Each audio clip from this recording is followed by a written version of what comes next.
What if all the best tennis players in the world had the same technique? In other words, if there was an optimal way to strike the forehand, the backhand, or the serve, and then players could basically just copy each other and everybody would play the same. Well, this is obviously not the case because we see vast differences in techniques among the best players in the world. And through my extensive research, I was able to identify fundamentals that every high-level player has in common. However, when we look at the best players in the world, we can see they all strike the ball differently. It doesn't look the same. The only example I can think of where a player resembles another is Grigor Dimitrov and Roger Federer. They look very much alike. However, if you take a closer look, there are small differences even between Dimitrov and Federer. But other than that, I can't think of any other player that resembles another. And the reason why it's so rare to see players who look exactly the same is that players that make it onto the elite level are there for a reason, because these players were either taught or allowed to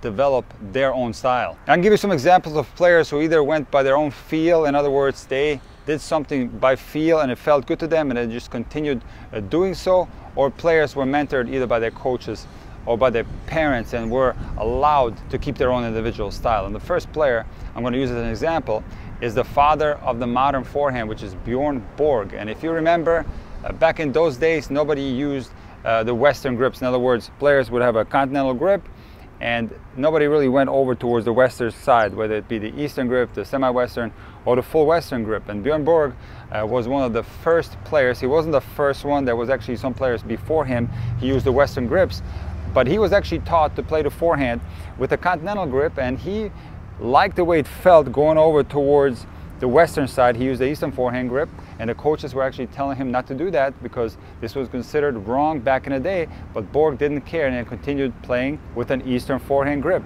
And it's not only the grip.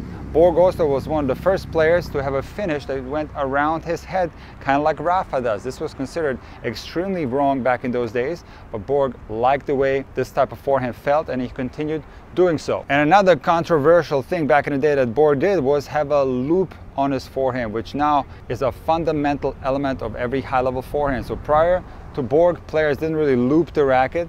They simply took it straight back, and when the racket goes straight back, the sequencing of the torso rotation is much different than with a loop. So Borg was the first player to play with a loop. He would take the racket up, then down, and when this happens on the forehand, the rotation is sequenced much differently. It is started much earlier, and therefore the contact is made much more further in front compared to a classic forehand.